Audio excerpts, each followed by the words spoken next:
tuman bo'lgani uchun mana shu yerlarda baland tog'lar bor.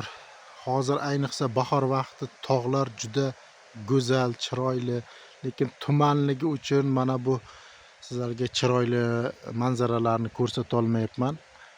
O'tlarni qarangizlar, qanday ko'karib,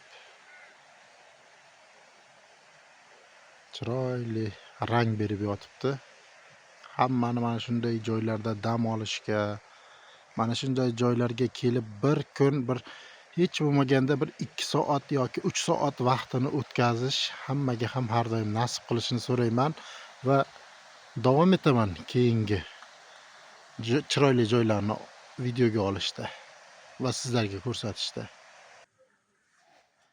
Mana shunaqangi bolalar maydonchasi va piknik qilish uchun ajoyib sharoitlar yaratilgan. Samarqandda tog'ga chiqish uchun ham imkoniyatlar yaratilgan. Biz narigi tarafda o'tiribmiz. Hozir tumanligi uchun men bitta joylarni ko'rsatib boraman.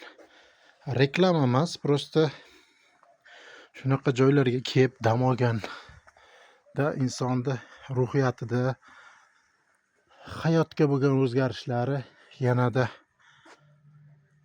ortadi degan umiddaman. Shuning uchun shu videolarni qilyapman. Zo'r oilaviy dam olishga va kollektiv bilan, sinfdoshlar bilan, jo'ralar bilan o'tirishga ajoyib shart-sharoitlar qilib qo'yilgan. Mana bo'ynaga aytgan alohida xonalar. Buni ham hozir agar qaysidir ochiq joyi bo'lsa, uni ochib ham ko'rsataman. Havo bulut, shuning uchun chiroyli bir manzaralarni sizlarga ko'rsatishga imkoniyatim cheklangan. Xo'sh, mana bu agar 46-chi nima ekan, qanaqadir. Qani kirib ko'raylik, qani.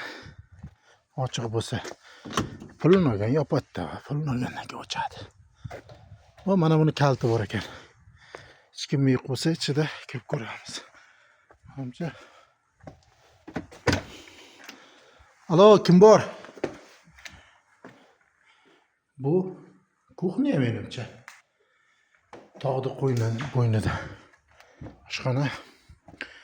Qolganlari shunday qulf osilgan. Tepaga chiqib tepasida ikkinchi etaji bor ekan buni. Qo'sh, qolganlarni ko'raylik, qani.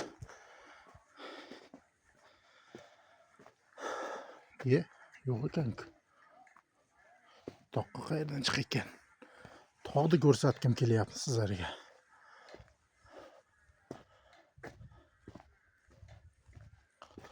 Bir kechasi 100 ming so'm dedi, so'rab oldim. Mana shu xonalardan bittasini oilaviy beradi. Bemalol mazza qilib olsa bo'lar ekan. Mana tog'ga chiqadigan joyni topib oldim. Afsuski ana bu yerda qulf osilgan. Tepaga chiqa olmayman, shuning uchun mana shu yerdan ko'rsataman. Bezopasnost, ya'ni o'ralgan hamma joylar. Tepasi tog'. Bulut hech narsalar ko'rinmaydi.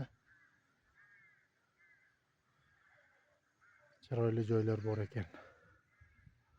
Samarqandda ob-havo zo'r bo'lyapti, yomg'irli ob-havo. Bugun 2 aprel.